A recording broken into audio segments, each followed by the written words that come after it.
Quand et comment est née la collection Champion les mots? Ben, comme toute collection, souvent c'est une collection personnelle. Et effectivement, il y a quelques décennies, j'ai rencontré quand j'étais étudiant un professeur extraordinaire qui était Bernard Quémada et qui dirigeait le Trésor de la langue française. Trésor, ça indique tout de suite une idée de collection. Et donc, jeune étudiant, ben, j'ai commencé à faire les brocantes. D'ailleurs, les brocantes m'attiraient beaucoup, antiquaires, tout c'était des jolis métiers, bouquinistes. Et j'ai acheté à très petit prix toutes sortes de dictionnaires, bon état, mauvais état. La folie commençait, cette fameuse dicopathie. Et puis, j'ai pu faire de cette folie mon métier. J'étais professeur de lettres à professeur de mots, professeur d'histoire de la langue, il n'y a qu'un pas. Et je me suis retrouvé ensuite professeur en université, après avoir été maître de conférence. Et il se trouve que la maison Honoré Champion, où je dirigeais une collection avec mon professeur Bernard Quémada, m'a proposé de devenir directeur éditorial. Je n'ai pas refusé, mais j'ai souhaité auprès de messieurs Slatkin, qui pilote cette maison de la Suisse, ouvrir ma bibliothèque et permettre à cette collection personnelle d'être partagée par tous. Alors, je voulais que ce soit des livres qui soient pas chers, qui soient illustrés, qu'il y en ait 4 par an. Tout ça a été suivi et donc c'est un grand plaisir que de les offrir. D'ailleurs, mes dictionnaires étaient ravis, vous les voyez derrière, ils hurlaient toutes les nuits « on veut être lu, on veut être lu ». Je dis voilà, il y aura une collection pour que vous soyez mieux lus, mais c'est surtout le thème qui est intéressant et il y a 4 thèmes par an. Alors quel est l'objectif de cette collection Champion les mots? Un voyage inédit au cœur des dictionnaires, oui, au cœur du sujet surtout, et qui soit adressé aux spécialistes comme aux non-spécialistes. Tout le monde, tous ceux qui sont intéressés par un thème, qu'il s'agisse du vin, du chat, du chocolat, du train, du cirque, du fromage.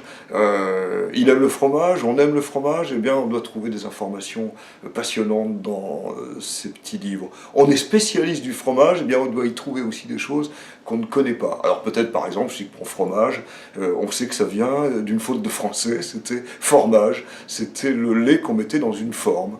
Bon, et bien sur à peu près tous les thèmes comme ça, je raconte l'histoire du mot avec des expressions. Le vin, par exemple, un vin à une oreille est un très bon vin parce qu'on poussait comme ça légèrement sur le côté de la tête pour dire que c'est bon. Mais si on faisait ça, c'est un vin à 2 oreilles. Alors c'est pas un bon vin. Donc donner à la fois l'étymologie du mot, son histoire, donner aussi les définitions, bien entendu, des extraits de dictionnaires, des citations en très grand nombre, et des illustrations, parce que là, j'ai fait très attention à ce qu'il y ait des illustrations qui soient inédites, c'est un peu ça l'objectif, et puis faire rêver sur le mot.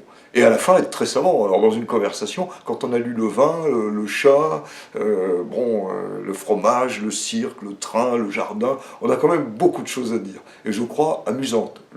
L'objectif, c'est d'instruire, mais aussi vraiment d'amuser. Quel choix de thèmes, hein, 4 numéros, 4 petits champions les mots par an, donc il faut évidemment des thèmes qui, à mon sens, relèvent du patrimoine. J'aime beaucoup ce mot patrimoine, c'est l'héritage du père, de la mère, c'est ce qu'on a comme mot, comme thème en héritage. Et c'est ce qui fait que quand on regarde les thèmes, ils sont tantôt d'actualité, les élections par exemple, ça touche tout le monde, tantôt éternel, le chat, tantôt marqué dans le temps, le chocolat, le train, mais pourtant ça remonte à très loin, le fait de traîner, le train du roi. Tantôt, bien entendu, parce que la gastronomie était quand même un grand plaisir partagé dans notre francophonie, on va se retrouver avec le fromage, avec bientôt la bière, bientôt le champagne, et puis le vin, hein, qui était le premier de la série. Donc mon objectif aussi, c'est qu'il n'y ait personne qui soit indifférent au thème. On aime ou on n'aime pas le fromage, mais en tout cas on a un point de vue. Le vin c'est pareil, on en boit, on n'en boit pas. Bon, en général en France, on est quand même très zoonophile. Et donc il n'y a pas de thème qui en principe laisse les personnes indifférentes et en tout cas attire vers la curiosité. Alors c'est vrai que quand on vous dit que le loup, par exemple, sa cervelle croît et décroît en fonction de la lune, que pour le vin, quand on a de la famille qu'on ne veut pas recevoir, ça c'est pas bien, mais bon, on offre un chasse-cousin, c'était le mot d'autrefois. Le jardin, tout le monde aime se promener dans le jardin, d'avoir l'origine du mot, d'avoir des citations à foison, et puis beaucoup d'illustrations, c'est un véritable plaisir. Enfin en tout cas c'est ça, faire plaisir sur un thème qui soit indifférent à personne.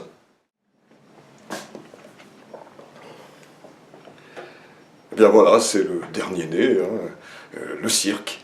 Peut-être relève-t-il d'une frustration, parce que je ne suis pas allé souvent, même pas du tout, quand j'étais enfant. Et je voulais faire partager ce mot à tout le monde, parce que vraiment c'est quelque chose qui est très partagé. Beaucoup d'enfants, presque tous les enfants, sont allés une fois dans leur vie au cirque, et parfois ils sont allés souvent. Alors, chaque fois qu'on aborde un thème, il y a forcément la racine, d'où vient le mot circus, on s'en doute, cercle donc, mais en vérité ça remonte beaucoup plus loin, puisque en indo-européen, avant le latin grec, il y avait la racine ker, qui voulait dire courbe, et donc tout ce qui est courbe, tout ce qui est harmonieux, tout ce qui est élégant, et c'est ce qu'on retrouve dans le fond dans le mot cirque. Alors, le cirque est de mauvaise mémoire si on évoque le cirque des Romains, avec les gladiateurs, avec les mises à mort. Mais ce qui nous intéresse peut-être, c'est qu'il y avait aussi de la musique, qu'il y avait des animaux, qu'il y avait des écuyers déjà qui faisaient des exercices. Heureusement, tout ça a disparu, la mise à mort notamment, monstrueuse, mais il nous est resté le mot cirque, qui en vérité est reparti de plus belle au XVIIIe siècle, venant d'Angleterre, circus, qui nous a donné ensuite évidemment des mots aussi en français, circus, et c'était les écuyers qui, lorsqu'il n'y avait pas de guerre, c'est bien parce que le cirque est né dans la paix, PAX, et montrait ce qu'il savait faire sur un cheval. Et puis il y avait quelqu'un à côté qui, pour faire rire un peu, faisait maladroitement les mêmes gestes, c'était le clown, qui veut dire paysan dans la langue anglaise. Et de ce fait, il y a eu un succès phénoménal du cirque au XIXe siècle, d'abord en dur, puis sous la toile. Et ce que j'ai voulu aussi mettre en avant, c'est toutes ces familles extrêmement nombreuses qui ont marqué de génération en génération le cirque.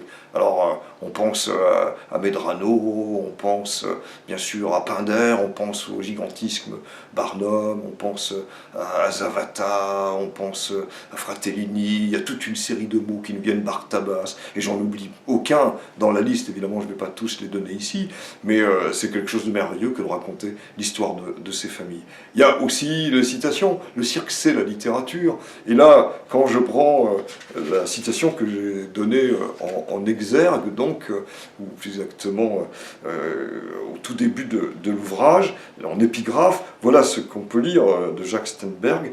On dit couramment pour désigner la pagaille qui règne dans une entreprise, quel cirque!